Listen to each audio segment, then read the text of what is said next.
चलिए नमस्कार दोस्तों, आज आप सबको बताना है इस वीडियो में जो आज ही सुबह ही अनी रमेश रेशमिया भाई का एक तूफान जो बहुत ब्लास्ट सॉन्ग रिलीज हुआ है। ऑडियो सॉन्ग कुछ दिन पहले ही रिलीज हो चुका था। तो बता दूं कि शायद आप सब वो सॉन्ग सुने ही होंगे जिस सॉन्ग को टाइटल रखा गया था जहिया तोड़ के जयहू दिलवा पासवान के, जो बहुत अच्छी सॉन्ग है। आज ही सुबह ही वीडियो ही डायरेक्ट रिलीज कर दिया गया है और जाइए और जाकर सुनिए। अभी वीडियो को रिलीज किया हुआ वीडियो को रिलीज किया 3 घंटा से 4 घंटा होने वाला है। आप सब जाइए और जाकर सुनिए और ज़्यादा से ज़्यादा गाना को शेयर कीजिए और ज़्यादा से ज़्यादा इस वीडियो को देखिए ताकि रमेश रेशमिया को इसी तरह से फुल सपोर्ट मिलते रहे, ताकि आप सबके लिए ऐसे न्यू सॉन्ग और न्यू ब्लास्ट गाना लेकर आते रहेंगे।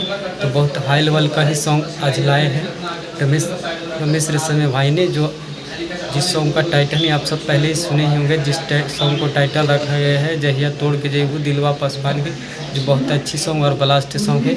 आप सबको नहीं समझ में आ रहा होगा तो आप सबको शायद ऊपर चलती स्क्रीन पर बैनर दिख ही रहा होगा, तो बैनर दिखकर समझ ही गए होंगे कि गाना का क्या टाइटल रखा गया है।